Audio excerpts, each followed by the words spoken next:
भोकरदान तालुक्यातील धावडा येथील माजी सरपंच आणि प्रतिष्ठित शेतकरी बेलप्पा पिसोडे यांनी आपल्या गट नंबर 1033 मधील शेतीत पेन्सिल, वाल, गोबी आणि मधुमक्का या पिकांचं उत्कृष्ट उत्पन्न घेऊन परिसरातील शेतकऱ्यांसमोर आदर्श निर्माण केला। बेलप्पा पिसोडे यांच्या शेतातून प्रत्येक हप्त्याला सुमारे 40 ते 50 हजार रुपये किमतीचा माल बाजारात जातो, ज्यामुळे त्यांच्या शेतीला चांगला आर्थिक आधार मिळतोय। विशेष म्हणजे त्यांनी घेतलेल्या भाजीपाला पिकांना सध्या बाजारपेठेत मागणी जास्त असून भावही समाधानकारक मिळतोय। सध्या बाजारात गोबीला ठोक दर 35 ते 40 रुपये प्रति किलो इतका चांगला दर मिळतोय। त्यामुळे त्यांच्या शेतातील गोबी पीक हे उत्पन्नाचं प्रमुख साधन ठरतंय। पेन्सिल, वाल आणि मधुमक्का या पिकांना देखील बाजारपेठेत स्थिर मागणी असल्याने एकूणच त्यांच्या शेतीला चांगलं उत्पन्न मिळतं।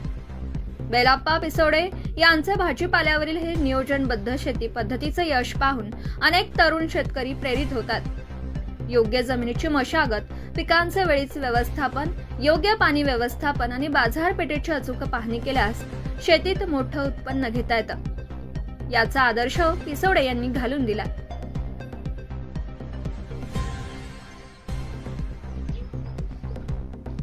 रंगनाथ बाबुराव सनंसे। बोला। नमस्कार, मी रंगनाथ बाबुराव सनंसे। आम्ही हे पेन्सिल वाल लावलेला आहे आणि याची शेती आम्ही चांगल्या पद्धतीने करतो।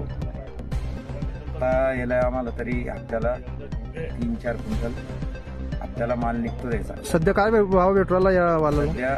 सध्या 55 ते 57, 60 पर्यंत आहे। हे चांगल्या पद्धतीचं आम्ही केलेलं आहे। किती लागवड किती करेल तुम्ही आता? लागवड करेली आपली समजा